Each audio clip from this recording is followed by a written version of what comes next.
자, 두 번째 시간 시작하겠습니다. 각자 한번 계실까요? 자, 오른쪽 하겠습니다. 자, 왼쪽 하겠습니다. 예, 좋습니다. 자, 여러분께서 이제 공부를 하시면 이런 생각을 많이 하실 거예요. 답안 클리닉 밴드 하시죠? 답클밴드. 자, 이거 하시면 제가 이제 이런 얘기를 드립니다. 답 잘 쓰세요. 라고 하시면 뭐라고 해요?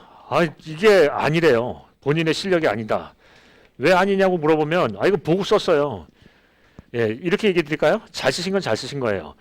보고 쓰셔도 못 쓰는 분이 있고요. 보고 쓰셔도 잘 쓰는 분이 있어요. 이게 무슨 얘기냐면 보고 쓰셔서 잘 쓰시면은 그분은 실제로 잘 쓰실 수 있는 분이에요. 안 보고도 잘 쓰실 수 있어요.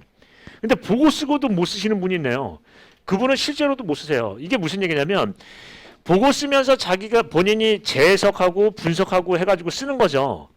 거기 지면에 그렇게 이제 논리적으로 쓸 수 있다면 나중에 시험을 봐도 그렇게 비슷하게 쓸 수 있어요. 똑같이는 못 써도 비슷하게 논리적으로 쓸 수는 있다는 얘기죠. 근데 답안을 볼 때 같이 보고 썼는데 한 분은 또 점수가 안 나오는 거예요. 뭐 오케이를 안 주고 그렇다는 거예요. 그러면 그분은 뭐냐면 보고 써도 논리적으로 못 쓰신 거예요.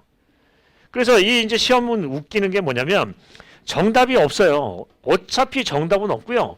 거기 이제 내용을 보면 논술 시험의 가장 키포인트는 뭐냐면 논리적인 결론이거든요.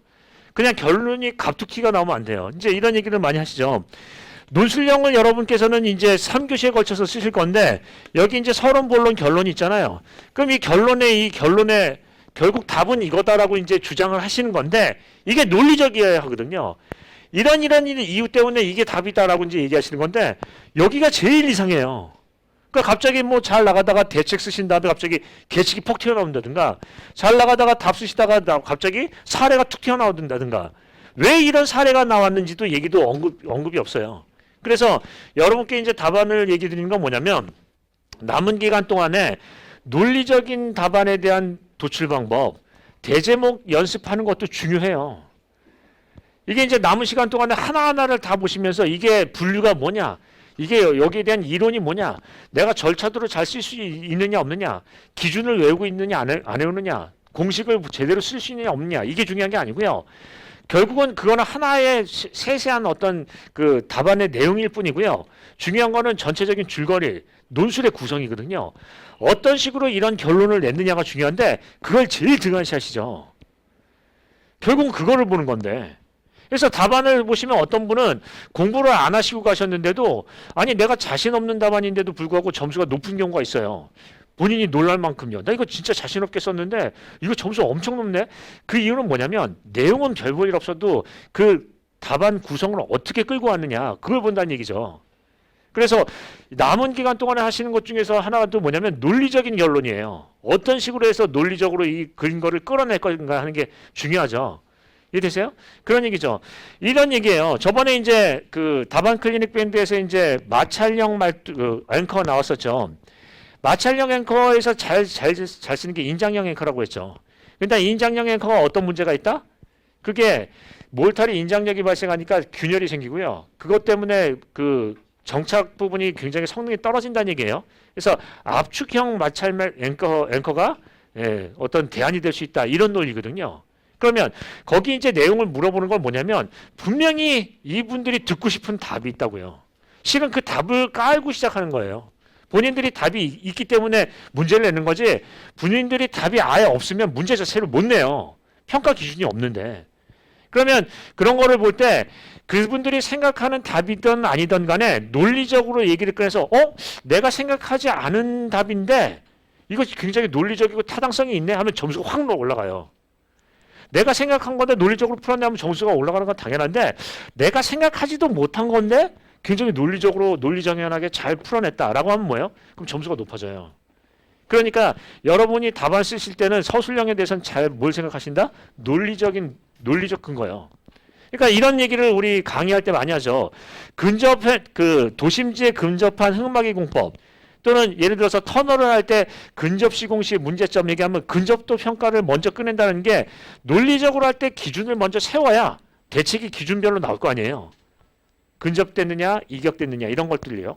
그래서 그런 말꼬리 하나 하는 거죠. 즉 근접하면은 근접도의 기준을 먼저 잡고 근접된 데에 대한 대책은 이거다라고 이제 제시를 하는 거죠. 따라서 답안에 대한 논리적 구성. 실은 이제 예를 들면 이런 거죠.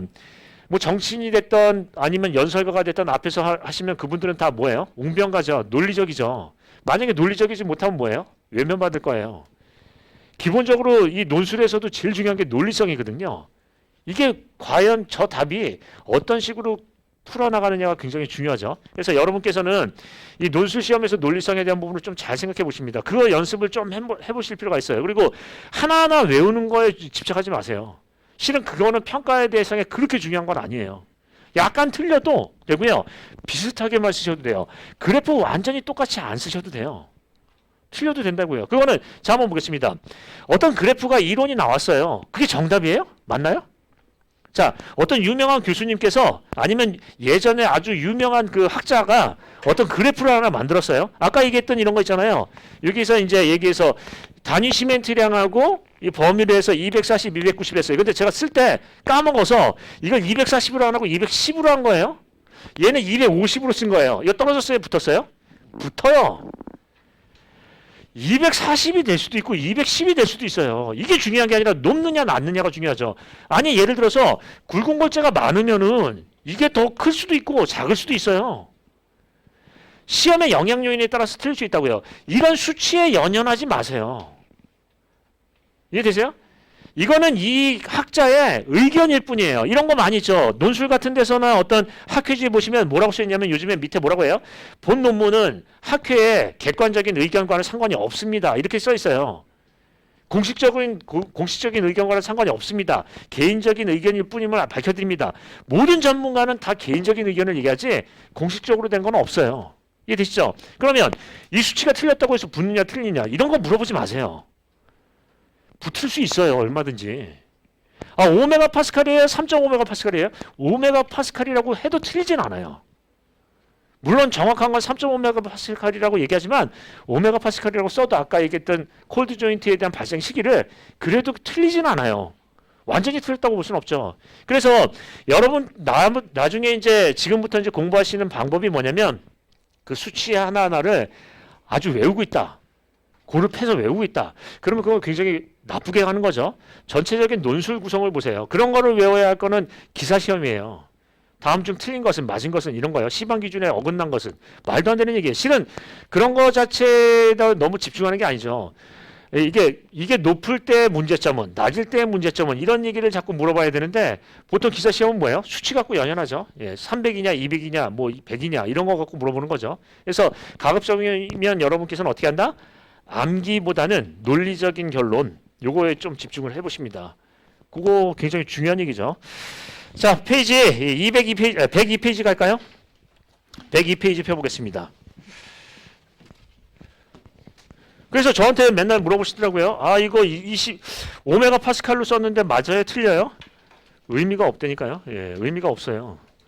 제가 맞다고 하면 기분 좋아하실 거예요? 맞다고 붙지도 않을 수도 있는데. 중요한 거는 붙느냐 안 붙느냐가 중요한 거지.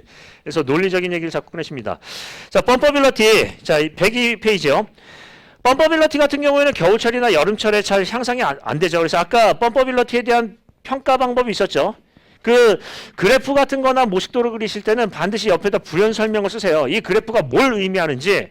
즉, 단위 시멘트량이 아까 얘기했죠. 단위 시멘트량이 높으면 어떻게 된다? 골재와 펌프의 벽마찰을 줄일 수 있어서 펌퍼빌러티를 향상시킬 수 있다가 핵심이에요. 이해되시죠? 그러니까 고온 재료를 써야지 잘 뿜어지고 굵은 재료를 쓰면은 잘 안 뿜어진다 그 얘기죠. 자, 거기 이제 펌퍼빌러티에 얘기하고요. 중요한 거는 거기 보시면은 5번하고 4번이죠. 5번은 영향 주는 요인, 4번은 대책이 되겠죠. 관리 방안. 그래서 단위 시멘 영향 주는 요인 이런 건 굉장히 중요해요. 왜냐하면 기본적인 물성 특성, 영향 주는 요인, 원인에 대한 거는 각각 이제 얘기를 하죠. 예를 들면 잔골재가 많은 게 펌퍼빌러티가 좋아요? 굵은 골재가 큰 게 펌퍼빌러티가 좋아요? 조립률이 큰 게 좋아요? 작은 게 좋아요? 이런 것들은 구분할 수 있어야죠. 거기 이제 내용을 보시면 단위 시멘트량이 많은 경우에는 어떻게 된다? 적은 경우에는 어떻게 된다? 관내 저항이 증가한다는 거죠. 즉 골재 벽마찰을 유발해요. 그러니까 압송성이 저하된다 하는 거고요. 슬럼프가 적으면 어떻게 돼요? 당연히 아무래도 된 반죽이니까 압송성은 떨어질 수밖에 없다. 유동성이 떨어지니까요. 지금 5번 하고 있습니다. 자, 굵은 골재에 대해서는 어떻게 된다? 굵은 골재가 병마찰을 일으키니까 뭐 나쁘다. 뭐 그런 얘기를 하고 있죠. 그래서 그런 설명과 동시에 뭘 얘기를 해요? 결과 그런 영향 요인 때문에 대책은 4번이다 하는 거죠. 일타설량을 얼마로 한다. 슬럼프의 기준은 어느 정도가 적당하다. 굵은 골재 최대 치수는 40mm 이하로 하는 게 좋다. 그 40mm를 안 하고 모르고 25mm를 썼는데요. 전혀 문제 없어요. 작으면 작을수록 좋은 거죠, 뭐. 자, 그래서 그런 부분을 하고요. 가급적이면 그런 거 얘기할 때는 과감하게 수치를 질러주는 것도 하나의 방법이에요. 아니, 만약에 물결합제비가 50% 이하인 게 좋다. 아니, 40% 이하는 건 더 좋아요. 예를 들자면. 그러니까 그런 거에 대해서 너무 집착하지 말고요. 그 이유가 중요하죠. 자, 그 정도 보시고요. 자, 다음 가겠습니다. 105페이지요. 잠재적 수경성이라는 얘기는 아까 했죠. 왜 중요하냐면 보통 2차 반응 계열에서 가장 시험 문제 나올 확률이 큰 게 고르슬래그에 대한 부분, 즉 잠재적 수경성이죠. 그거는 왜 잠재적 수경이라고 불렀을까요? 물하고 반응한다, 수경화를 일으키는데 그게 그 고르슬래그 자체가 아니라 고르슬래그하고 CaOH2하고 붙어서 생기는 2차 생성물하고 경화가 된다는 거죠. 수경화가 된다고 하는 거죠. 그래서 잠재적이라는 수경성이라는 얘기를 꺼내는 거죠. 그래서 잠재적 수경성은 어떻게 해요? 수화열을 저감하는 그런 얘기를 꺼내는 거니까 긍정적인 부분에서는 양생을 지연하고 거푸집 탈연 시기를 늦추고 하는 거지만 부정적인 얘기는 그렇지만 긍정적인 부분에서는 어떻게 한다? 수화열을 줄이고 온도균열을 저감시키고 종국에 와서는 구조물의 내구성을 늘린다. 뭐 그런 얘기를 하는 거죠. 그래서 잠재적 수경성에 대한 반응하고요. 그 다음에 직접 반응과 간접 반응인 포졸란 반응하고 비교 정도가 나오시면 되겠습니다. 왜 잠재적 수경성이냐? 뭐라고 경험하는데 한 템포 늦게 한다. 그 얘기죠. 자, 그 정도 하고 넘어가겠습니다. 자, 페이지 111로 갈까요? 자, 초기 균열 보겠습니다. 이제 보통 우리가 얘기하면 균열을 시기에 따라 나누죠. 키워드는 어떻게 외우죠? 소침물, 이열설, 결손열 해요. 그래서 초기 균열에서는 소성 추축 균열. 자, 지금 111페이지 하고 있습니다. 111페이지요.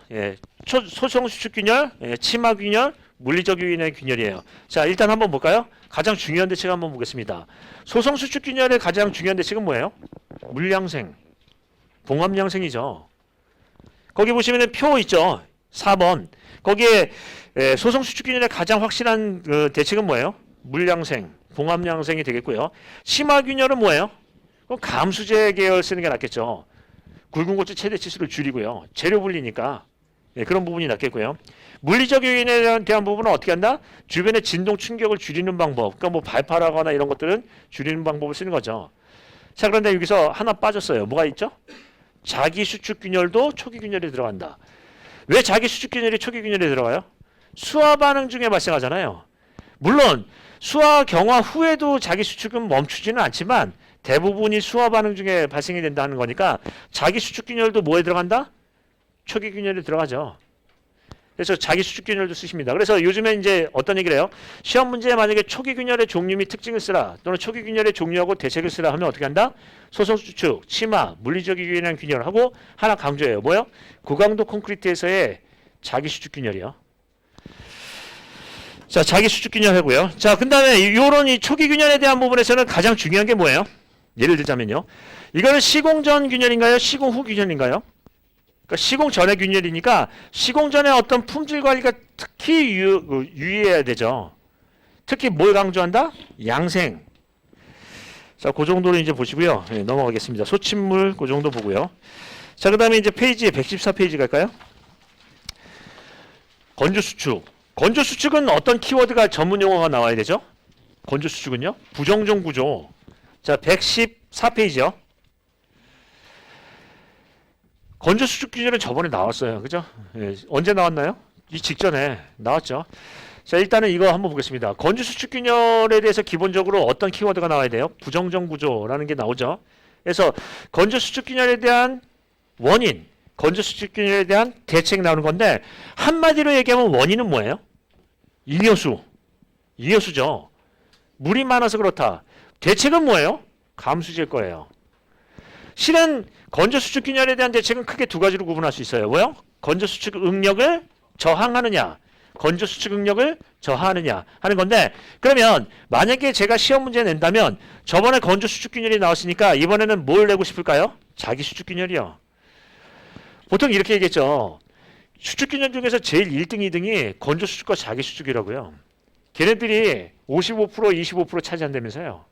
그러니까 얘네들이 제일 중요해요. 그래서 건조 수축 균열 얘기한 다음에 그 다음에 자기 수축 균열을 얘기할 수 있겠죠. 자, 그러면 자기 수축 균열. 자, 자기 수축 균열의 원인은 어떻게 되죠? 예, 뭐가 있나요? 낮은 물결합 제비. 예, 우리 이제 보통 보시면은 물결합 제비가 작은 쪽에서 생기죠. 함수율이 높을 때 생겨요? 작을 때 생겨요? 작은 함수율이요. 물결합 제비가 작은 고강도 콘크리트 같은 배합에서 단위 수량이 작은 배합을 할 때 하는 거고요. 단위 시멘트량은 또 많을 때 되는 거죠. 그러니까 시멘트가 물을 쪽쪽 빨아들이면서 그만큼 이제 수축이 되는 거 우리가 자기 수축이라고 얘기하죠. 자, 그러면 자기 수축에 대한 건조 수축과 자기 수축의 차이점 얘기를 꺼낼 수 있고요. 그 시기나 균열 폭이나 균열 깊이나 이런 것들을 비교를 할 수 있고요. 예, 그 다음에 자기 수축 균열에 대한 대책을 얘기할 수 있겠습니다. 자, 자기 수축 균열의 대책을 어떻게 표현하나요? 그냥 기계적으로 재료 배합 시공하는 것보다 어떻게 한다? 자기 수축 응력을 저항하는 방법, 자기 수축 응력을 저하하는 방법이 있어요. 근데 이제 가만히 보겠습니다. 자기 수축 균열의 효과적인 방법이 몇 개가 있다고 하는데 뭐가 있어요? 자기 치유 콘크리트가 있대요. 자기 치유 콘크리트. 예, 또요. 내부 양생 기술도 있대요. 양생 기술이 있대요. 그다음에 또 하나는 또 이렇게 얘기해요. 예, 우리 얘기하면은 예, 보통 이제 팽창제라고 얘기 안 하고요. 뭐라고 부르죠? 자기 수축 저감제. 팽창제는 이제 굳은 다음에도 계속 팽창을 하니까 그거는 유효하지 않다고 보고요. 이렇게 얘기를 해요. 근데 자기 치유 콘크리트나 이런 얘기를 보면 이게 좀 비싸요. 그러면 이 내용을 볼 때 경제성이 굉장히 중요하다는 걸 알 수 있어요. 자, 그럼 한번 보겠습니다. 자기 치유 콘크리트는 어떻게 하는 게 나아요? 여기 자기 수축은 어디서 일어난다? 철근하고 시멘트의 경계면에서 일어나잖아요. 그러니까 자기 치유 콘크리트를 어디까지 바르는 거예요? 여기만 또는 여기만. 즉 경계 조건이 있는 데서만 생기니까 만약에 콘크리트는 수축을 하는데 철근은 수축을 안 하니까 자기 수축 때문에 균열이 딱 타고 올라간다면 초기에 균열을 메꾸면 되거든요. 예를 들자면 캡슐을 이용한 자기 그 치유 콘크리트를 한다면 어디까지 캡슐에 몰타를 바르면 돼요? 여기까지만 하는 거죠. 그래서 어떤 그 경제적이면서 효율적인 방법을 쓰는 건 어떤 방법이 있다? 자기 치유 콘크리트를 활용한 경제적 기술. 이렇게 얘기 끝낼 수 있나요? 있다. 그래서 자기 수축하면 뭐 얘기 꺼낸다고요? 자기 치유. 자기 하는 거죠. 둘 다 몰려다니고 있어요. 자, 그 정도로만 이해하고 넘어가겠습니다. 이것만 기억하셔도 되죠. 예, 기존의 자기 치유 기술 하면은 뭐 예를 들어서 이렇게 하면 여기 전체 면적에 대한 뭐 적용하고 여기는 요 면적에 대한 적용을 한다 뭐 이런 얘기를 하는 거죠. 한 3mm 정도만. 자, 그 정도 하고 넘어갈까요? 예, 그 다음에 이제 다음 보겠습니다. 116페이지요. 자, 콘크리트의 구조물의 비파괴 검사. 요거는 요렇게도 나올 수 있지만은 예를 들자면은 뭐 정밀 안전 진단, 비파괴 검사 뭐 이렇게도 나올 수도 있고요. 여러 가지 유형으로 나올 수 있어요. 자, 일단 콘크리트 구조물의 비파괴 검사는 종류가 뭐가 있나요? 예. 어떻게 한다? 이게 이제 콘크리트가 있으면 콘크리트 밖에서부터 이렇게 점점 이제 가는 거죠. 이렇게요. 어떻게 해요? 예. 강도, 변형, 열화, 내부 탐사. 이게 이제 철근 위치가 있으니까 슈미트해머로 때린다고 생각해 보세요. 강도 변형, 열화, 내부 탐사, 철근 위치 하는 거죠. 자, 가장 기본적인 비파괴 검사는 뭐예요? 유관 검사. 그거 빠지면 안 돼요. 맨날 면접 때 그런 얘기를 하더라고요. 유관 검사 좀 빼지 말고 얘기하시라고요. 가장 기본적인 게 유관 검사라고 얘기해요. 자, 그럼 한번 보겠습니다. 시험 문제 이렇게 나왔어요. 콘크리트 비파괴 검사 하면 어떻게 한다? 제일 중요한 기본적인 건 유관 검사가 있고요. 밖에서부터 어떻게 해요? 강도 변형, 열화, 내부 탐사, 철근 위치나 이런 거, 균열 두께, 균열 깊이 같은 거 하는 거고요. 이거 말고도 없나요? 요즘에 4차 산업혁명 기술. 드론을 이용한 방법도 있네요. 뭐 예를 들면은 뭐 열 화상 분석 같은 거요. 밖에서 열 화상 분석을 하면은 균열이 난 데는 빨갛게 나오는 거예요. 거기가 열이 방출이 되니까. 그래서 그런 부분으로 해서도 비파괴 검사를 할 수 있나요? 균열 어떤 위치나 이런 것들요? 할 수 있죠. 그러니까 이런 거 나오면 우리는 못 꺼내요. 스마트 건설 기술 얘기를 꺼낼 거예요.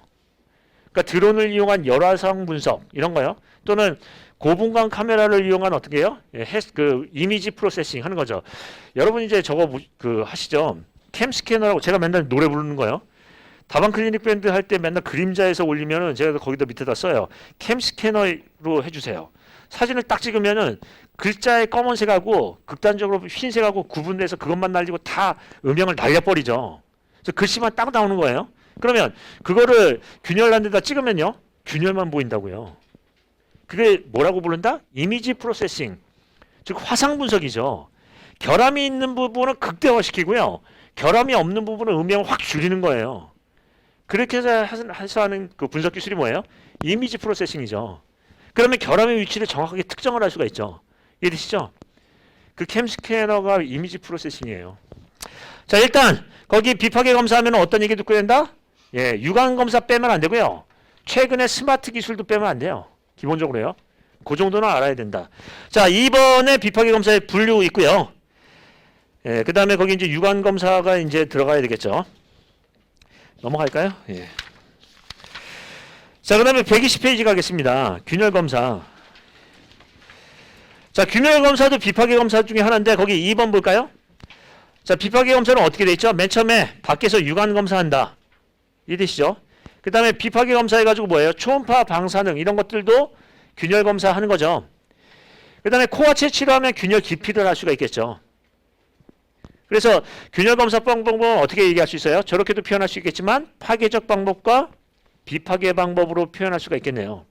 비파괴는 육안 검사, 초음파 탐상 이런 거고요.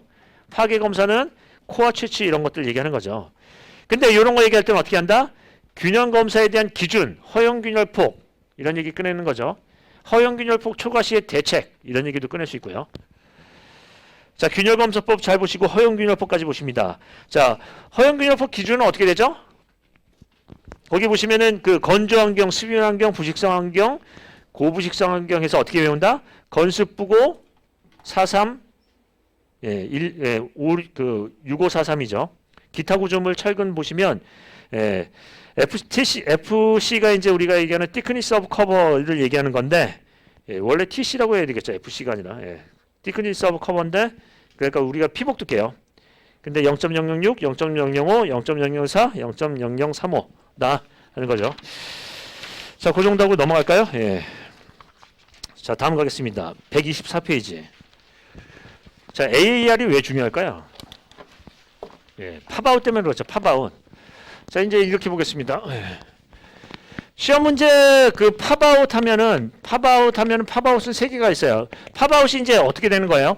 골재가 있는데 골재가 어떤 압력이 발생하면서 골재 표면 또는 골재를 포함해서 팝아웃이 생기는 거예요. 그래서 얇은 팝아웃은 골재 표면에서 생기는 팝아웃이고요. 조금 더 깊은 팝아웃은 골재를 포함하는 팝아웃이 생기죠. 그러니까 골재에 어떤 팽창합이 작용해서 생기는 걸 팝아웃이라고 한다. 팝콘 모양으로요. 자, 이 크게 세 가지 유형으로 얘기할 수 있어요. 뭐가 있다? AAR에 의한 팝아웃, 또요? 동해에 의한 팝아웃, 하나 더, 폭렬이요. 화재에 의한 팝아웃이 있죠. 그래서 팝아웃의 유형은 보통 세 개를 얘기할 수 있다 하는 건데 그 중에 하나가 AAR이죠. 그래서 시험 문제 팝아웃에 대한 부분 얘기를 하면 어떻게 한다? 저 세 개를 쓰고 한다. 자, 알칼리 골재 반응에 대해서 거기 보시면 필요 조건이 있죠. 2번이 기본 아이템이죠. 필요 조건. 시멘트는 어떻게 해요? 시멘트 량이 많아야 되겠죠. 골재는요. 실리카 성분이 있는 골재 얘기하겠죠. 수분은 어떻게 한다? 단위 수량이 많은 구조일 때 발생한다 하는 얘기예요. 자, 그러면 대책은요. 그 대책을 얘기하면 되겠죠. 시멘트는 어떻게 한다? 알칼리량을 줄이거나 또는요. 빈배합으로 가는 거예요. 이해되시죠? 또는요. 시멘트에 대한 치환량을 높이는 거죠. 고루 슬래그 같은 거. 자, 그렇게 보시고요. 그 다음에 거기 이제 어떤 얘기도 할 수 있다? 감수제 얘기는 거기 빠져 있는데 감수제도 AAR 저감 대책이 되나요? 물 때문에 생기는 거니까 감수제도 그렇고요. 쇠석골재나 이런 것보다는 강자갈이 낫다 그 얘기예요. 예, 용탈이 좀 된 강자갈이 낫다 하는 거니까 AAR 저감 대책을 얘기해요. 근데 한번 보겠습니다. 가장 중요한 건 뭐예요? 우리가 이제 많이 얘기할 수 있는 부분은 뭐 한다? 고루 슬래그를 강조할 수 있겠죠. 치환량이 많으니까 당연히 AL에 대한 팽창률은 줄은다. 그래서 어떤 그래프를 그릴 수 있어요? 예. 고로슬래그 치환량이 50%일 때, 0%일 때, 50%일 때에서 각각 몇 프로요? 0.5%, 0.1%로 한다면 고로슬래그에 대한 AR 팽창률 하고요. 0.1 하고요. 고로슬래그의 치환율은 50%다, 0%다. 뭐 이거요. 그림이 좀 삐리리한데 0%면 한 이 정도 되겠죠. 0%다. 이렇게요. 고로슬래그 치환율이 50%면은 팽창률은 0.1%. 치환율이 0%면은 팽창률이 0.5%. 그래서 굉장히 5분의 1로 줄어든다. 그런 얘기를 하고 있죠. 자, 그래서 이게 이제 시험 문제는 팝아웃 많이 나오고요. 동해해도 팝아웃 얘기를 꺼낼 수밖에 없죠. 그런 부분 얘기할 수 있죠. 그래서 이런 얘기를 합니다. 시험 문제에 만약에 이런 얘기를 할 때 여러분께서 이제 3조건을 이렇게 그리잖아요. 3조건을 그리시면 3대책을 쓰세요. 시멘트 배합 중에 단위 수량을 저감시키는 방안, 줄줄줄줄. 이게 이제 단위 수량 수분 얘기를 꺼냈으면 시멘트의 알칼리량을 감소시키는 방안. 그것도 상당히 많아요. 저알칼리를 시멘트를 쓰는 것도 알칼리량을 감소시키는 거고요. 또요. 고로슬래그 치환율을 높이는 것도 알칼리량을 감소시키는 거고요. 배합 자체를 빈 배합으로 해도 알칼리량을 감소시키는 거거든요. 그러니까 원리를 쓰시고 대책을 쓴다는 거죠. 이해되세요? 3조건을 썼으면 3조건을 살짝 쓰지 말고요. 그걸 좀 말을 길게 해서 배합 중에 단위 수량을 저감시키는 방법, 알칼리량을 감소시키는 방법 이런 식으로요. 그래서 내용을 쓰실 수 있다 하는 거죠. 좀 더 아는 것처럼. 자, 그렇게 보시고요. 다음 가겠습니다. 자, 127페이지 한번 가볼까요? 127페이지. 자, 철근의 이제 발청. 시험 문제는 이제 철근 같은 경우 시험 문제 나오면 철근의 부식도 측정 방법하고요. 철근의 부식 대책 얘기를 해요. 철근 부식도 측정은 어떻게 하나요? 보통 우리가 이제 이렇게 얘기할 수도 있어요. 직접적인 방법이 있고요. 간접적인 방법이 있는데 직접적인 방법은 깨내고 보는 거. 유관 관찰이나 뭐 이런 것들이 있겠죠. 직접적으로 하는 방법이 있고요. 간접적인 방법은 뭐 전위차 측정법이니 전류법이니 해서 철근에 전기가 잘 통하면은 쌩쌩하다. 부식이 덜 됐다. 전기가 잘 안 통하면은 얘가 전위차가 크다 그러면은 뭐예요? 이거 좀 썩었구나. 부식이 크구나. 그런 부분이에요. 전기적인 어떤 신호를 이용하는 방법이 있죠. 그리고 중성화 테스트 같은 경우도 철근 부식을 간접적으로 측정하는 방법이 될 수 있나요? 그럼요. 중성화 테스트를 해가지고 그 콘크리트 피복이 중성화를 입었다면은 철근이 부식이 일어났다라고 진전됐다라고 평가를 할 수 있죠. 그러니까 철근의 부식도 측정 방법은 뭐가 있다? 직접적인 측정 방법이 있고요. 철근을 가지고 직접 측정하는 방법이 있고요. 간접적으로 추정하는 방법이 있죠. 이해되시죠? 그런 얘기다. 자, 그렇게 하고요. 자, 철근의 부식 대책은 뭐가 있나요? 부식을 허용하느냐 허용하지 않느냐 하는 것보다 부식을 허용하지 않는 대책으로 하는 게 낫겠죠. 부식을 허용하는 건 일반적인 강제 대책이고요. 부식을 허용하지 않는 대책을 얘기를 하는 건데 거기에 어떤 방법이 있다? 뭐 전기 방식도 있을 수 있고요. 또는 콘크리트 자체에 대한 자체 밀실 방법도 있고 또 피복 방법도 있고 에폭시 도장 철근도 있어요. 그래서 우리는 어떻게 외운다고요? 철근 중에 콘크리트 중에 강제 부식 대책은 어떻게 한다? 그 원리별로요. 피복 침투를 억제하는 거. 강제 우리가 이제 얘기하죠. 피복하는 방법이 있고 강제 콘크리트 표면에 침투를 억제하는 방법, 강제 도달을 억제하는 방법, 그다음에 내식성, 부식성 강제, 내부식성 강제를 쓰는 방법 또는 전기 방식 이렇게 얘기를 하죠. 자, 한번 보겠습니다. 어떤 방법이 좋은 방법이 될 수 있을까요? 이런 거 얘기하면은 자꾸 이런 생각을 한번 해보시겠습니다. 현장, 실무. 현장에서는 철근 발청에 대한 부분을 어떻게 하면은 근본적으로 줄일 수 있을까요? 뭐가 제일 문제라고 보세요? 예를 들자면 피복 두께 중요하다. 아니 피복 두께가 피복이라는 게 철근의 어떤 부동태 피막을 형성하고 철근을 보호하기 위한 최소한의 두께인데 피복 두께가 잘 안 지켜주고 있다. 그래서 피복 두께에 대한 얘기를 꺼내면 어떨까요? 특히 어디요? 땅속에 묻히는 거. 현장 타설 말뚝 같은 거요. 아니 지중구조물 같은 경우는 피복 두께 확보하기가 쉬운데 그런 거는 어렵지 않느냐. 근데 그런 거는 특히나 어떻게 해요? 지중해 지하 수위 밑에 있기 때문에 부식에는 더 취약하게 노출되어 있는데 잘 관리가 안 되고 있다. 그런 얘기죠. 이해되세요? 그래서 어떤 논리적인 근거로 특정한 부분을 강조를 할 수 있어야 돼요. 피복 두께가 가장 중요한데 피복 두께가 확보가 안 되는 게 지하 구조물이다. 그래서 그런 부분에 대한 피복 두께 확보 방안에 대한 부분을 제시도 할 수 있는 거고요. 자꾸 어떤 얘기를 한다? 논리적인 결론, 현장 얘기를 꺼내시는 게 좋겠죠. 자, 그렇게 하고요. 또 이제 피복 철근의 발전의 근본적인 대책을 또 어디서 찾는 분도 있어요? 하이브리드 철근 같은 거요. 즉 FRP 같은 경우는 너무 비싸니까 철근에다가 어떤 피복제 FRP를 피복하는 거죠. 그래서 하이브리드 보강근 같은 게 대안이 될 수도 있다. 뭐 이런 얘기도 꺼낼 수 있고요. 자, 그 정도만 할까요? 예, 넘어가겠습니다. 자, 그 다음에 131페이지 가겠습니다. 자, 시험 문제 이건 나올 확률이 상당히 높죠. 시험 문제에 나올 확률이 크다. 자, 일단 시험 문제 콘크리트의 동해라고 나온다면 두 가지로 접근해야 돼요. 뭐가 있다? 예, 동해. 예, 동해는 뭐가 있어요? 굳지 않은 콘크리트의 동해가 있고 굳은 콘크리트의 동해가 있다. 굳지 않은 콘크리트의 동해를 우리가 뭐라고 부른다? 한중 콘크리트의 초기 동해. 한중 콘크리트의 초기 동해죠. 초기 동해. 이 초기 동해는 뭐냐면 강도가 아예 안 나오는 거예요. 이게 무슨 얘기냐면 아까도 얘기했듯이 뭐 물속에 물이 얼어가지고 스펀지가 되는 이따위 말도 안 되는 현상을 얘기하는 게 아니라 발열이 돼야 되는데 발열이 안 되는 거예요. 화학적 발열이 되지 않고요. 고로 어떻게 된다? 온도가 안 올라가니까 강도는 아예 안 올라가요. 멈췄죠. 강도를 확 올리려면 온도를 올려야 돼요. 콘크리트 온도가 안 올라가는데 강도가 어떻게 나요? 그냥 쏟아 부은 다음에 그 말랑말랑한 상태로 그대로 있는 거죠. 굳지가 않는다는 얘기예요. 콘크리트가 강도가 나려면 어떻게 해야 돼요? 발열이 돼야 되죠. 그게 화학 반응, 수화 반응으로 강도를 낸다라는 건데 아니 발열이 안 되는데 어떻게 강도가 나요? 고로 추운데 치면 된다 안 된다? 안 되죠. 강도가 안 나오는데. 그건 그 친 상태로 그대로 있는 거예요. 그 연약한 상태로. 말도 안 되는 얘기하죠. 자, 일단은 초기동의 얘기 꺼내고요. 그 다음에 굳은 콘크리트에서는 뭐예요? 예, 이거는 구조물 콘크리트에 대한 얘기를 하는 건데 열화 얘기하는 거죠. 열화. 그래서 이건 뭐예요? 동결융해. 동결융해. 자주 얼었다 녹았다 하는 거예요. 자, 그러면 초기동해에서의 핵심은 뭐죠? 하나 끌어내면요. 얘는 양생이에요. 겨울철 양생. 양생에 대한 부분이고요. 초기도 동결융해에 대해서는 뭐 만만한 건 뭐가 있어요? 동결융해 저항제가 있죠. 동결융해 저항제, 동융제, 동결융해 저항제.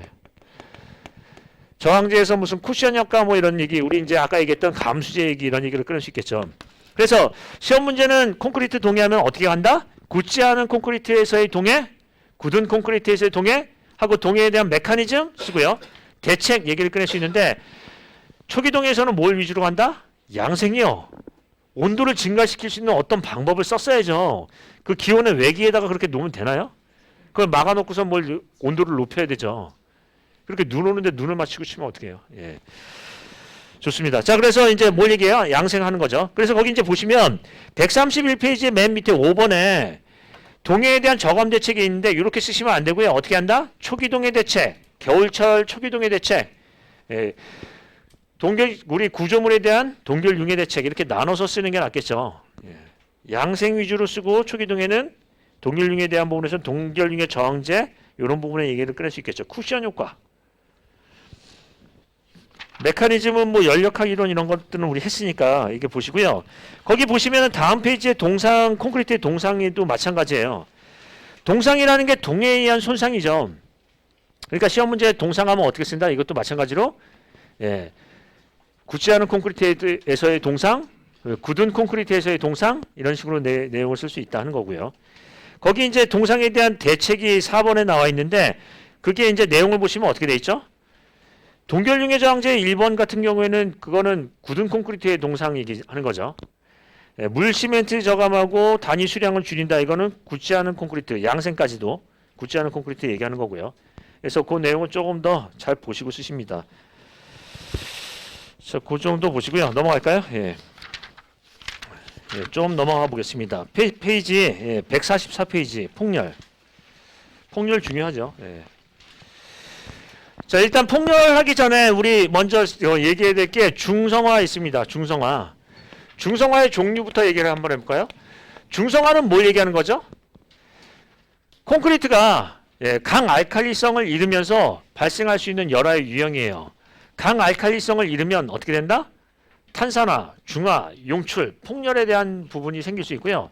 예, 또 다른 문제도 생길 수 있죠. 그 이후에 생기는 게 뭐예요? 중성화에 의한 염의 부식, 우리 중성화에 의한 철근 부식 문제가 생기죠. 자, 일단 중성화의 종류는 뭐죠? 탄중용폭, 탄산화, 중화, 용출, 폭렬. 탄산화는 뭐 때문에 생기는 거예요? CO2. 자, 중화는 뭐 때문에 생기는 거죠? 이건 산성비, 산성물질. 예. 용출은 뭐 때문에 생긴 거예요? 이건 지하수. 폭렬은 뭐예요? 화재. 그래서 우리 보통 이제 화재에 대한 부분을 많이 얘기를 하죠. 예, 화재.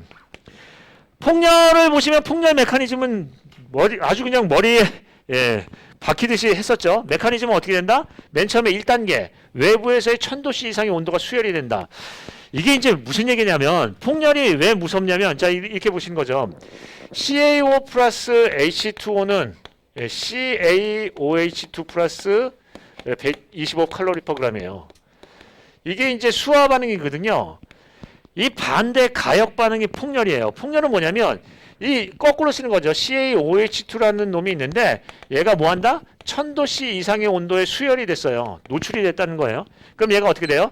CaO가 생석회가 발생하면서 H2O 물이 생기면서요. 이게 증기압을 형성해요. 자, 증기압.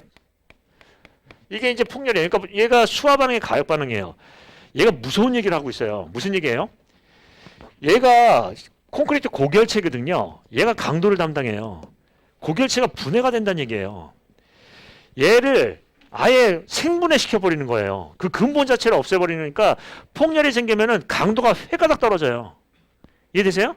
그러니까 폭렬을 입은 콘크리트는 화재 피해를 입은 콘크리트는 어떤 문제가 커요? 일단 물리적으로 강도가 확 떨어져요. 맞나요?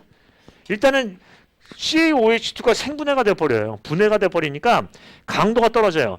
강도라는 거는 응력과 변형, 응력은 이입실론. 우리 이제 공식에 따르면은 응력은 이입실론 하니까 강도가 떨어지면은 탄성 계수도 떨어지고요. 변형은 커지고 뭐 이런 거 얘기를 꺼낼 수도 있어요. 일단 뭐 그렇다 치고. 자, 그러면 물리적으로는 강도가 당장 떨어진다 하는 거고요. 화학적으로는 어떤 부분이 있다? 중화되는 거죠. 중화가 갑작스럽게 빨리 되니까 철근에 대한 부동태 피막이 파괴되면서 철근 부식에 노출이 된다는 얘기죠. 기본적으로 강도가 너무 나빠지죠. 그럼 폭렬에 대한 어떤 그 현상을 보시면 뭐가 있다? 스펄링, 스케일링, 팝아웃 이런 것들이 일어나요. 물론 어떤 그 크기나 이런 분포에 따라서 틀리겠지만 이런 문제가 생긴다는 거예요. 자, 일단 화학 반응 단계는 메커니즘은 어떻게 해요? 맨 처음에는 1000도씨 이상의 온도에 수열이 된다 하면은 2단계 어떻게 된다? 표면의 수증기압이 방출이 된다. 그럼 이게 건조가 됐죠. 그럼 3단계는요. 내부의 수증기가 이동한다. 이동해서 뭘 형성해요? 수증기층을 형성한다는 거예요. 그럼 4단계 수증기압이 증가하면서 폭발적으로 비산이 된다 하는 거예요. 그러면 이걸 왜 공부하느냐? 메커니즘은 왜 공부하는 거죠? 여기별로 대책이 다 있다는 얘기예요. 첫 번째 뭐 하는 거예요? 이 안에서부터 밖으로 가볼까요? 어떻게 한다? 수증기압을 방출하는 방법, 저감시키는 방법. 방출 또는 저감시키는 방법. 그 다음에 두 번째는요. 표면 온도를 저감시키는 방법. 표면 온도를 낮추면 물이 안 움직일 거 아니에요. 표면 온도를 저감시키는 방법. 또요. 세 번째는 여기 피복, 내와 피복을 하는 방법. 피복, 단열을 하는 방법. 네 번째는요. 여기 스폴링, 폭발적인 비산을 억제하는 방법. 튀어나가지 못하게 억제하는 방법이에요. 자, 그러면 우리가 제일 많이 쓰는 폭렬에 대한 대책은 뭘까요? 섬유보강제예요. 제일 만만한 게 섬유보강제거든요. 섬유보강제를 제일 많이 하지 거기다가 뭐 내와 도료를 하고 뭐 이런 것보다는 섬유보강제를 많이 해요. 보통. 그러면 섬유보강제가 가장 큰 문제는 뭐라고요? 비산이 된다고요. 증기압이 어느 정도는 방출이 되다가 비산이 될 수 있다는 거예요. 그래서 어떤 방법을 자꾸 얘기를 하는 거예요. 화재가 장기간 지속이 될 때 비산이 되고 붕괴는 되지 말아야 될 거 아니에요. 그래서 뭐가 필요하다? 횡방향 구속이요. 그 횡방향 구속을 하려면 어떤 방법을 쓰냐면 탄소섬유 시트 같은 거나 이 강판을 두르거나 하는 방법이 좋거든요. 그 대안이 뭐가 있다고요? 예를 들자면 그러니까 우리가 얘기하면 거푸집은 탈형을 하잖아요. 비탈형 거푸집, 즉 일체형 거푸집 같은 걸 하는 거예요. 거푸집 자체가 비산 방지 층이에요. 그러니까 예를 들면 이런 거 한번 보시겠습니다. 아주 촘촘한 메쉬형으로 된 거푸집 같은 거를 한 다음에 거기다 콘크리트를 쳐 바르면 콘크리트를 타령을 안 해도 되고 얘가 나중에 어떻게 된다? 횡방향 구속이 되는 거죠. 비산을 억제한다는 효과가 있는 거예요. 그래서 어떤 방법을 쓰는 거예요? 비타령 거푸집이요. 그럼 다시 이 한번 플로우를 생각해 보겠습니다. 왜 이렇게 깊게 들어갈까요? 나올 확률이 크니까. 자, 그러면 이런 얘기를 해요. 여러분께서 메커니즘을 얘기한다는 건 메커니즘에 따라서 대책을 수립하려고 하는 거예요. 메커니즘을 얘기하면 메커니즘별 대책이 나와야 돼요. 즉 여기에 1번, 2번, 3번, 4번 하면 이 1번, 2번, 3번, 4번의 대책이 실은 다 있어요. 얘를 온도를 저감하면 아예 안 생기게, 화재를 안 생기게 하는 방법서부터 해서 내부의 어떤 증기압을 방출시키는 방법, 표면 온도를 억제시키는 방법, 비산을 억제시키는 방법이 있다라는 얘기고요. 우리가 제일 많이 쓰는 건 뭐예요? 섬유보강인데 섬유보강은 뭐가 문제다? 스펄링. 갑자기 쏟아져 내리는 횡방향 구속이 안 되는 문제가 있다는 거예요. 그래서 어떤 얘기가 좋아요? 강화를 시킬 수 있는 보강 방법이요. 그런 공법이 대표적인 게 뭐가 있다고요? 비타령 거푸집 또는 일체형 거푸집이요. 예, 아니면요. 예, 섬유 시트 같은 거 있죠. 그냥 불에 타고 잘 녹는 그런 섬유 시트 말고요. 탄소 섬유 시트 같은 거요. 이해되세요? 네, 그런 얘기가 중요하다 하는 거죠.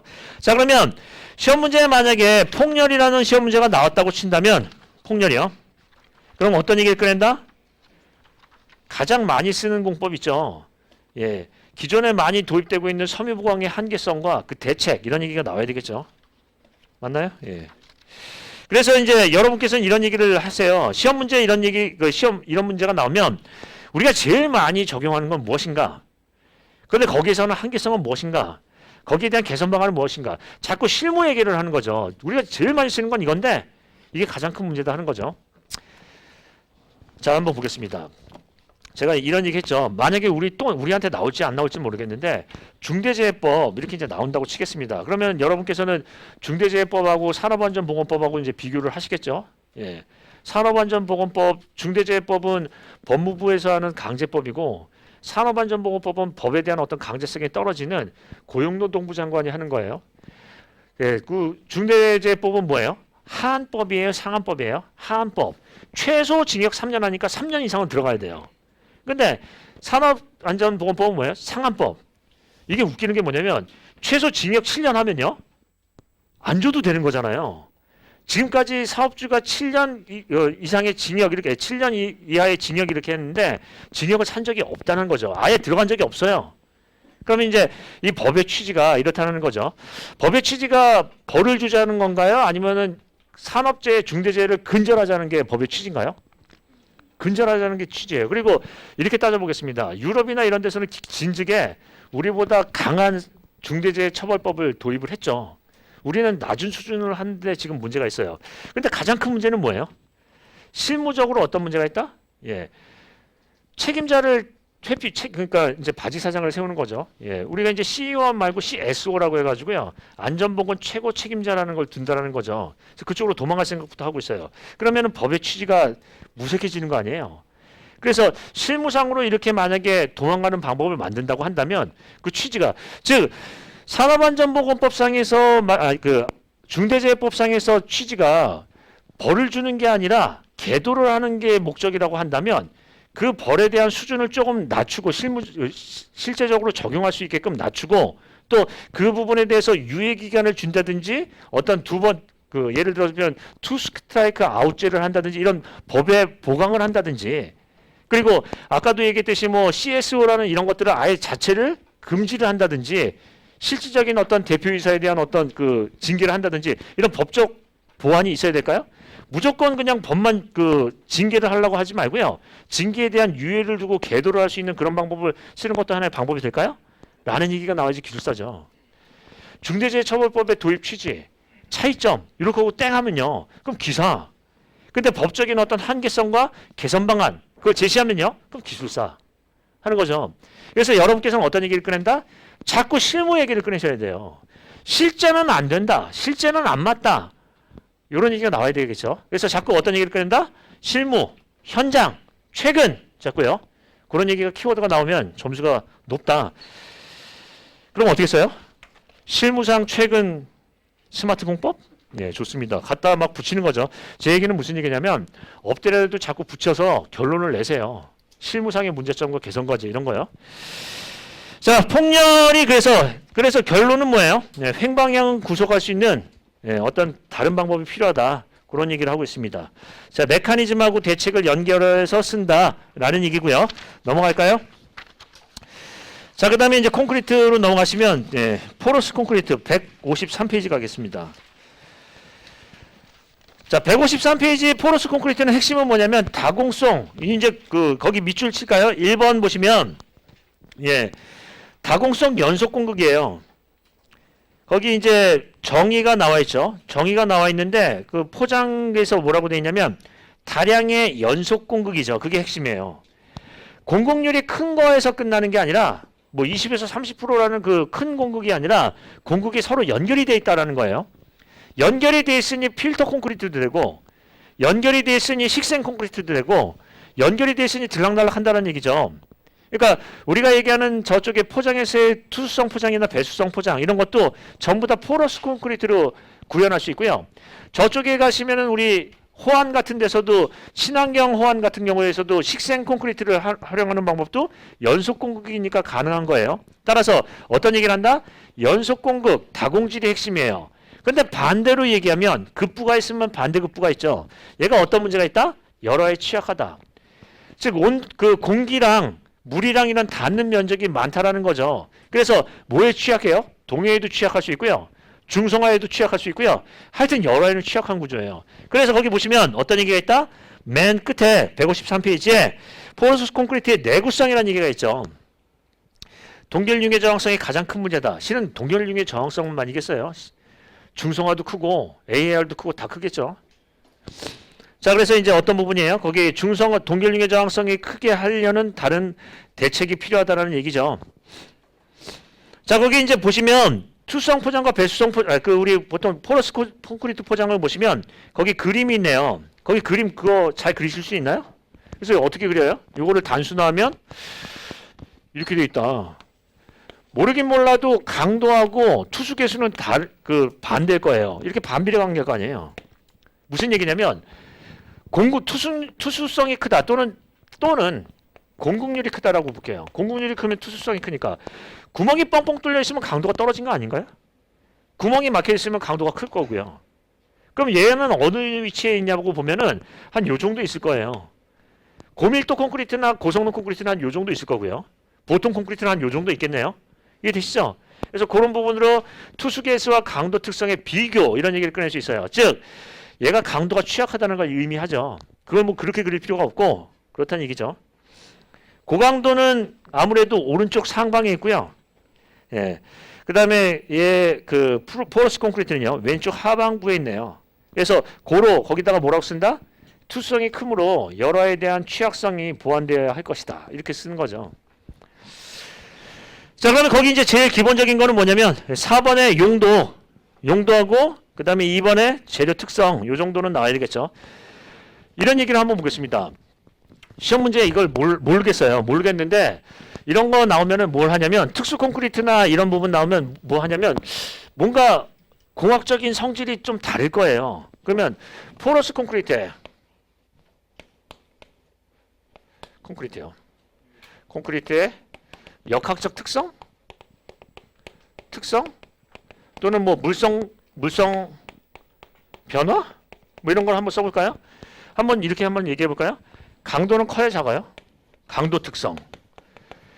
강도는 작겠죠. 공극률이 크므로 강도는 작다. 이런 얘기요.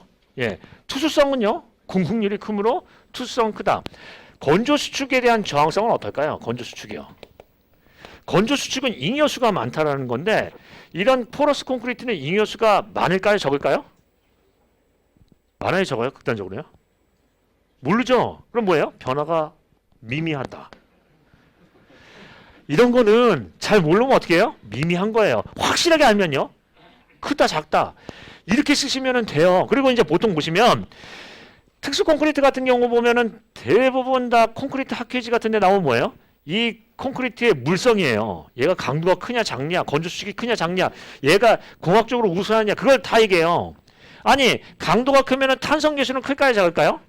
탄성 계수는 작을 거예요. 강도가 크면은 탄성 계수가 크고 강도가 작으면 탄성 계수가 작을 거예요. 이해되시죠? 뭐 그렇게 얘기를 끊을 수 있어요. 변형에 대한 저항성은요? 작겠죠. 그냥 변형이 많이 생기겠죠. 예를 들자면 뭐 그렇게도 끊을 수 있나요? 자, 그래서 이런 부분은 내용을 보시면은 뭐 대단하게 암기한다는 것보다는 좀 임기응변하는 어떤 유연성 또는 적용성 이런 것도 상당히 중요하죠. 그래서 특수 콘크리트 하면 뭐 한다? 특수 콘크리트에 대한 어떤 물성 또는 역학적 특성, 그래서 뭐 강도, 변형 또는 뭐 내구성, 뭐 탄성 계수, 건조 수축, 저항성 이런 것들을 갖다 붙이셔도 얼마든지 좋은 답안 만들 수 있다 하는 거죠. 대부분 다 그래요. 콘크리트에 대한 부분을 보시면. 자, 그 정도 할까요? 예, 넘어가겠습니다. 그래서 그런 거 잘 보지도 않는다. 자, 163페이지 가볼까요? 자, 그래서 고성능 콘크리트의 폭렬 현상이 또 나왔는데, 자, 이렇게 나올 수 있어요. 일단은 한번 보겠습니다. 화재를 입은, 화재에 노출된 콘크리트의 문제점과 대책을 쓰라. 콘크리트요. 이거 자꾸 넘어가네요. 예. 화재를 입은 콘크리트 하면 얘는 폭렬은 이것보다 작은 개념이고 이건 큰 개념이죠. 화재를 입으면 어떻게 되죠? 콘크리트가 어떻게 돼요? 예, 물리적 영향, 화학적 영향. 뭐 이렇게도 얘기할 수 있고요. 예. 예, 물리적 영향에 대한 부분 또는 뭐 역학적, 화학적 이렇게도 얘기할 수 있겠는데 물리적에서는 어떤 부분을 일으켜요? 예, 강도가 떨어지고 표면 결함이 생기는 거죠. 강도가 일단 떨어지고 표면에 대해서 어떻게 한다? 결함이 생기는 거죠. 결손이 생기는 거예요. 뭐 예를 들면 뭐예요? 스폴링이 생기고 또는 팝아웃이 생기고 뭐 이런 것들요. 팝아웃 뭐 이런 것들이 생기고 하는 거고요. 탄성 계수는 높아요, 낮아요? 낮아진다. 응력은 시그마 있고 이입실론이니까 아무래도 예, 응력이 떨어지면 탄성 계수도 떨어진다 뭐 하는 거죠. 예. 건조 수축에 대한 정성은 올라갈까요? 떨어질까요? 떨어지겠죠. 뭐 좋아질 리가 있겠나요? 예. 자, 또 그러고요. 공급률은 커질까요? 작아질까요? 물이 빠지니까 공급률은 커진다. 뭐 이런 것들 이런 얘기 쓰는 거예요. 가장 중요한 건 강도 하는 거고요. 화학적인 부분에서는 어떤 부분이 생길 수 있죠? CaOH2가 떨어진다는 얘기예요. 그러니까 알카리가 떨어진다는 얘기 중성화예요. 이해되시죠? 중성화가 아주 급격하게 일어난다는 얘기예요. 그러니까 뭐예요? 부식에 대한 취약성은 어때요? 철근 부식에 대한 취약성은 상당히 높아져요. 철근 부식에 대한 거는 가능성이 커진다는 얘기죠. 부식. 뭐 이런 얘기를 꺼낼 수 있어요. 이해되시죠? 그래서 이 안에 화재 입은 콘크리트 안에 폭렬 메커니즘이 들어가죠. 이해되시죠? 그래서 화재랑 폭렬이랑 똑같다고 보지 마세요. 폭렬은 폭렬일 뿐이고 화재는 더 큰 개념이죠. 자, 그럼 이제 한번 보시겠습니다. 이제 고강도 콘크리트의 폭렬 현상하고 이제 나와 있는데 시험 문제는 보통 이제 이런 얘기를 해요. 폭렬 이렇게 나왔다고 하면은 폭렬 한 2번 나오고요. 다음에는 화재, 그 다음에 폭렬 2번 나오고 화재 이 정도로 나오거든요. 화재가 좀 늦는데 이번에는 폭렬 많이 나왔으니까 화재를 입은 콘크리트에 대한 부분을 얘기를 꺼낼 수 있겠죠. 네, 화재를 입은 콘크리트. 그래서 폭렬 메커니즘을 강조를 할 수 있고요. 내화성을 한다. 자, 그렇게 해서 보시면은 166페이지에 보시면 내화 콘크리트 같은 경우도 이렇게 얘기할 수 있죠. 내화 콘크리트도 뭐 중에 하나예요? 폭렬 대책 중에 하나죠. 콘크리트 자체의 내화 성능을 높이든지 내화 뿜질을 하든지 뭐 이런 것들요. 그래서 그런 부분 얘기할 수 있다. 그 정도까지요. 그래서 시험 문제는 화재를 입은 콘크리트가 나올 확률이 크다라는 거고요. 자, 다음 넘어갈까요? 네, 페이지 몇 페이지 가시냐면요. 좀 넘어가겠습니다. 179페이지 가겠습니다. 자, 온도균열 하고요. 그 다음에 밑에 다음 페이지에 온도균열 지수 뭐 똑같은 얘기인데 시험 문제에 만약에 온도균열 지수 하면 어떻게 한다? 온도균열 지수 증가 대책 나와야 되죠. 온도균열 지수의 가능성을 온도균열의 가능성을 온도균열 지수로 평가하는데 온도균열 지수가 높으면 온도균열이 안 생긴다. 온도균열 지수가 낮으면 온도균열이 생긴다라는 의미니까 온도균열 지수 하면 뭐 한다? 온도균열 지수 산정 방법하고 온도균열 지수 증가 대책이 나와야 되겠죠. 증가 대책. 그래서 거기 180페이지에 5번에 보면 뭐가 있다? 온도균열 지수 증가 대책에 응력, 온도 저하, 온도 응력 저항, 온도 응력 저하 뭐 이런 대책을 수립할 수 있겠네요. 자, 그러면 이제 한번 보겠습니다. 시험 문제 이렇게 나왔어요. 179페이지로 다시 가셔서 온도균열 하면은 온도균열 두 가지가 있습니다. 뭐가 있죠? 내부 구속 조건에 의한 온도균열과 외부 구속 조건에 의한 온도균열 두 가지가 있죠. 내부 구속 조건에 의한 온도균열은 뭐예요? 팽창균열이에요? 수축균열이에요? 수축균열이고요. 내부 구속은요. 외부 구속 조건은요. 팽창균열이죠. 내부가 먼저 외부가 그 다음이고요. 예, 수축, 팽창, 수축이죠. 팽창이 내부, 수축이 외부. 됐나요? 예. 자, 이렇게 보시고요. 그러면 팽창균열과 수축균열에 대한 차이점 얘기 꺼내고요. 예, 그 다음에 여기서부터 온도균열 지수가 있죠. 살짝 넘어가시면 그 온도균열 지수가 180페이지에 3번에 있는데 어떻게 된다? 내부 구속 조건에 대한 온도균열식 델타 TI분의 15, 외부 구속 조건에 대한 온도균열식 델타 T5분의 10, 거기다 계수 R 곱했죠. 예, 그렇게 이제 평가를 하고요. 그 다음에 뭐 얘기 꺼낸다? 온도균열 대책 세 가지 얘기를 꺼내시면 되겠습니다. 이해되시죠? 그래서 요거는 이제 같은 문제죠. 시험 문제 온도균열 하면 온도균열 종류를 열거하고 온도균열 대책을 얘기를 할 거고요. 예, 시험 문제 온도균열 지수하면 지수 얘기를 꺼내고 온도균열 대책 세 가지를 꺼낼 거다 하는 건데 약간 뉘앙스는 틀려요. 온도균열 지수 증가 대책이 나와야 된다 하는 거죠. 자, 그 정도 하고요. 다음 가겠습니다. 182페이지요. 자, 182페이지 보시면 한중 콘크리트 이거는 진짜 잘 나오겠죠. 이게 한중 콘크리트에서 뭘 강조했나요? 거기 5번, 6번 보시면 양생을 강조를 했죠. 즉 초기동에 대한 부분에 시험 문제가 나오면 양생 대책을 별도로 강조하라는 얘기예요. 그거 한번 잘 읽어볼까요? 자, 양생시 주의사항 5번이요. 자, 겨울철 양생은 어떻게 한다? 동결되지 않도록 최소한 24시간은 보호한다 하는 거고요. 그 다음에요. 찬바람을 피하고 양생 온도는 몇 도요? 10도씨 이상을 표준으로 한다 하는 거고요. 양생 종료 시까지 압축 강도는 5메가파스칼 도달할 때까지 한다 하는 거죠. 이게 기본이죠, 기본. 일단은 열이 안 나면 강도가 아예 안 나요. 열이 발열이 돼야 되는 거죠. 콘크리트를 만져봤는데 콘크리트가 손이 닿기가 차갑다. 그럼 일단 꽝이에요, 꽝. 뜨끈해야죠. 아무리 못해도 뜨끈하고 뜨거워야 되는데 뜨끈해야 되지. 손을 딱 댔는데 차! 그럼 뭐예요? 일단 꽝이에요. 그거는 품질상. 이해되시죠? 온도가 10도씨 되면서요. 10도 만지면 어때요? 미지근하고 15도 보통 되면 약간 좀 뜨뜻한 기운도 나고 하는 것 같기도 하고요. 일단은 만지면 차면 안 돼요. 자, 일단 거기 보시면 한중 콘크리트의 양생 방법 해가지고 거기 뭐라고 돼 있죠? 가열을 하지 않는 방법이 가장 경제적인 방법이라는 거니까 버블 시트 같은 것들을 하는 게 가장 경제적이다 하는 거죠. 자, 그다음에 가열하는 방법은 뭐가 있어요? 거기 내용을 보니까 여러 가지가 있는데 가열 방식도 세 가지가 있죠. 뭐가 있다? 내부 가열, 표면 가열, 공간 가열이 있죠. 내부 가열 같은 경우에는 뭐 하는 거예요? 그 내부에다가 온수를 뭐 통과할 수 있는 뭐 파이프를 집어넣는다든가 내부의 온도를 올리는 방법을 쓰는 거죠. 그 표면 가열은 뭐 하는 거죠? 가열 거푸집 같은 거 되는 거죠. 그 내부 가열은 열선 까는 거고요. 표면 가열은 가열 거푸집 같은 걸 되는 거고요. 공간 가열은 뭔가요? 그건 갈탄난로 떼는 거죠. 그래서 양생 방법이 어떤 방법으로 한다? 그 위치에 따라 내부 가열, 표면 가열, 공간 가열 하는 거고요. 가열에 대한 부분에서는 거기 뭐라고 써 있나요? 보니까 어떠한 방법이든지 0도씨 이상은 유지를 해야 된다. 아무리 그 문제가 생겨도요. 온도 상승 속도가 어떻게 된다? 1시간에 20도를 넘어서면 안 된다. 즉 내부에 온도 경사가 생긴다는 거죠. 내부에. 자, 그다음에 거기 이제 뭐라고 돼 있어요? 히터 뭐 이런 것도 있고요. 램프에 의한 방법도 있다 하는 거죠. 근데 공간 가열 같은 경우에는 뭘 주의해야 돼요? 표면 건조요. 표면 건조에 대한 크랙도 생길 수 있으니까 주의해야 된다. 이런 얘기를 꺼내죠. 자, 그래서 시험 문제에 만약에 초기동에나 한중 콘크리트 나오면 양생 방법 얘기를 구체적으로 쓸 수밖에 없어요. 양생 방법. 가장 경제적인 방법이 뭐라고요?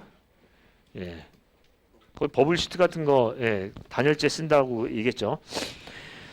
자, 그 정도 보시고요. 그 다음에 이제 그 183페이지는 이제 서준 콘크리트의 양생인데, 그거는 그 4번 시공 관리 방안만 읽어보시고요. 서준 콘크리트 관리 얘기하면은 콜드 조인트를 강조한다는 게 6번에 있죠. 그래서 이렇게 생각하지 마세요. 겨울철, 여름철 문제다라고 생각하지 말고요. 만약에 시험 문제 이렇게 나왔어요. 매스 콘크리트, 대규모 콘크리트 시공 시 주의사항 얘기하면 겨울철, 여름철 시공 시 주의사항 해야 돼요. 왜 그러냐면 대규모 콘크리트는 1년 안에 안 끝나죠. 5년에 걸린다고 한다면 얘가 5번은 혹석이랑 동절기를 거치잖아요. 그러니까 대규모 콘크리트 하면 뭐 한다? 혹서기 무슨 관리 방안이요? 양생 관리 방안. 동절기 양생 관리 방안에서 구체적으로 그걸 나눠서 써줘야 되겠죠. 대규모 하면 기본적이다. 근데 우리는 이제 어디다 집중한다? 182페이지에 한중 양생에 집중한다는 거예요. 양생, 공간 가열, 표면 가열, 내부 가열. 자, 그 정도 하고요. 넘어갈까요? 자, 쭉 넘어가겠습니다. 자, 그 다음에 190페이지 갈까요? 자, 해양 콘크리트는 어떤 취약성이 있나요? 일단 기본적으로 시공이 어려워요. 시공이 어렵다. 그러니까 해양에다 가려면은 해양에 접근하기도 어렵고요. 경우에 따라서는 수중에다 타설을 해야 돼요. 그러니까 시공 중에 어려운 부분이 있어요. 시공 중에 문제점. 공용 중에는 어떤 문제점이 있죠? 열화 중에서 어떤 게 열화가 있나요? 자, 화해염 중동, 화학적 침식, AAR, 염해, 중성화, 동해. 자, 어떤 게 가장 클까요? 일단 다예요. 다인데 제일 많이 되는 건 염화물이 가장 많으니까요. 그 다음에 AAR은요. AAR도 알카리 골재 반응이 알카리가 원래 내부 반응이지만 이 해수가 알카리수거든요. 그래서 AAR이 바다에서 엄청 극성이 맞아요. 화학적 침식은 뭐가 있다? 부식과 팽창 중에 팽창이 해수예요. 그러면 기본적으로 얘기할 때 염해를 중심으로 한 복합열화를 얘기를 할 수 있는데 이 열화가 다 취약하다는 얘기예요. 기본적으로. 물론 동해는 안 걸리느냐? 동해도 걸릴 수 있어요. 거기 춥잖아요. 자, 그러면 한번 생각해 보겠습니다. 해양 콘크리트 하면은 해양 콘크리트의 어떤 취약성이 분명히 있어요. 문제점이. 시공상 문제점이 있고요. 공용중 구조물의 문제점이 있어요. 구조물의 문제점을 따진다고 한다면 꼭 염해라고 얘기하기는 상당히 곤란해요. 왜냐하면 복합적으로 일어나거든요. 그래서 뭘 얘기를 한다? 염해를 중심으로 한 복합열화 메커니즘을 얘기를 할 수밖에 없고요. 얘네들이 다 일어난다는 얘기죠. 즉 일반적인 염해 부식 속도보다 더 빠르다는 얘기죠. 열화의 속도가. 그런 얘기죠. 자, 그러면 해양 콘크리트에 대한 관리 방안에서 거기 뭐가 있다? 설계 관리 방안, 시공 관리 방안. 하나 더 쓰면요. 유지 관리 방안. 이런 얘기도 꺼낼 수 있겠죠. 거기 이제 구체적인 얘기를 꺼낼 수 있습니다. 이런 얘기는 실은 시험 문제에 많이 나와요. 보통 해양 콘크리트하고 이제 시험 문제가 나오기도 하지만 뭐예요? 해상 안벽을 콘크리트로 타설하려고 한다. 설계 시공상의 문제점과 대책을 쓰라. 이렇게도 나오거든요. 그러니까 이거는 기본적으로 한다. 염해만 쓰시면 안 된다는 얘기예요. 자, 그리고 어떤 키워드는 강조한다? 비말대요. 자, 그 다음에 다음 페이지 193페이지 쇼크리트 시공은 이제 나올 때가 됐죠. 쇼크리트 시공에 대해서는 그 두 가지를 보신다는 거죠. 리바운드 저감 대책 하면은 거기 193페이지요. 193페이지 보시면 왼쪽에 192페이지에 리바운드 대책이 나오는데 리바운드 대책에 먼저 뭘 얘기를 꺼내야 된다? 준비 작업하고 용수 대책 얘기는 빼먹지 말자 그 얘기죠. 왜냐하면 리바운드 되지 않게 하려면 그 표면을 평활하게 요철 정리도 해야 되고 부석 제거도 해야 되고 하는 게 기본적인 리바운드 대책이 될 수 있고 또 거기가 너무 물이 많으면은 리바운드가 생긴다는 얘기죠. 그러니까 어떤 얘기예요? 준비 작업과 용수 대책도 빼지 마시라 그런 얘기예요. 자, 그 정도 보시고요. 조금 더 넘어가 보겠습니다. 이제 여기는 다 넘어갈까요? 넘어가고요. 몇 페이지 보시냐면요. 204페이지. 콘크리트만 끝내고 하겠습니다. 거의 다 끝났어요. 자, 204페이지 보시면은 시험 문제에 나올 확률이 큰 게 뭐죠? PSC 그라우팅의 품질 조건이에요. 거기 3번. 품질 조건을 보시겠습니다. 물결합 제비를 기준하는 이유는 뭔가요? 팽창률을 기준하는 이유는 뭐고요? 블리딩 수율을 기준하는 이유가 뭔가요? 거기 보시면. 자, 물결합, 자, 일단 팽창률은 왜 10% 이하라고 하죠? 팽창률은 커야 돼요, 일단. 커야지 충전성이 생겨요. 근데 너무 크면요? 기포 때문에 강도가 떨어져요. 강도가 떨어지니까 팽창률에 대한 기준을 하고 있죠. 팽창률이 충분히 커야 충전성이 생겨요. 근데 너무 팽창률이 크면 기포가 생기면서 강도가 떨어지거든요. 그래서 팽창률의 기준은 얼마로 한다? 10% 미만으로 하게 돼 있어요. 이해되시죠? 중요한 건 뭐냐면 품질 조건이 아니라 품질 조건에 대한 이유예요. 이유. 왜 이렇게 하느냐. 기사는 이유를 안 물어보거든요. 그냥 기준이 아닌 것을 하는데 우리는 뭐 한다? 이유를 써야 돼요. 기사 시험하고 달라서 이유를 쓰라고 논술식으로 내는 거죠. 그러니까 품질 조건 하면 뭐예요? 품질 규정, 품질 조건에 대한 이유 얘기를 쓰셔야 돼요. 자, 블리딩 수율은 거기 안 써 있지만 블리딩 수율은 몇 프로? 3%를 기준으로 해요.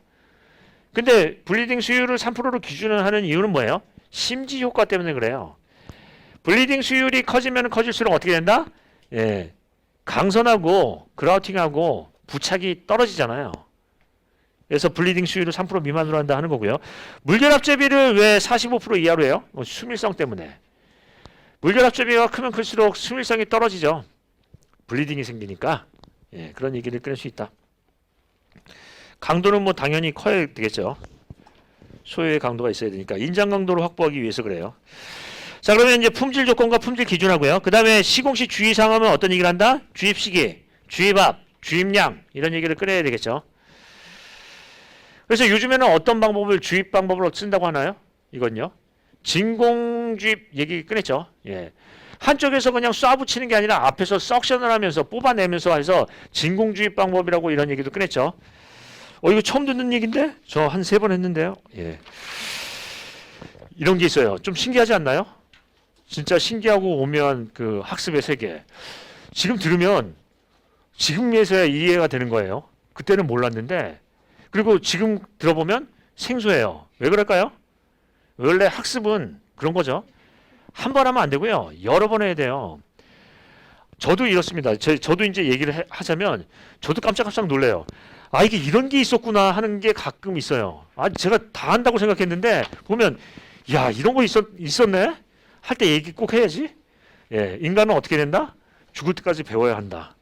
반복이에요. 학습은 반복이라고요. 이게 반복이 안 되면 잊어버릴 수밖에 없죠. 예, 그런 부분을 얘기를 하십니다. 그러니까 무슨 얘기하는 거예요? 지금 생소하게 들리면 뭐예요? 아, 나는 역시 인간이구나. 신이 아닌가 보다. 예, 자연스러운 현상이구나. 그렇다는 얘기죠. 위안을 드리고 있어요. 위안이 되시나요? 예, 좋습니다. 자, 211페이지. 스마트 콘크리트는 우리 학회지에서 많이 나왔죠. 스마트 콘크리트. 스마트 콘크리트에 4가지 유형이 있다고 했죠. 뭐예요? 자기 치유, 자가 진단, 자율 제어, 자기 보전, 자가 치유, 자율 제어. 자, 그렇게 얘기할 수 있는데 가장 연구가 많이 되고 발달된 게 뭐예요? 자기 치유 콘크리트. 그래서 미열, 캣방, 무섬 했어요.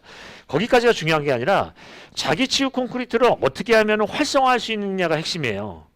즉 싸게 경제적으로 할 수 있느냐 하는 거죠. 아까 이런 얘기를 했었어요. 자기 수축 콘크리트 얘기, 우리가 얘기하는 자기 수축 균열 얘기를 하다가 경제적인 방법을 어떤 얘기를 했어요?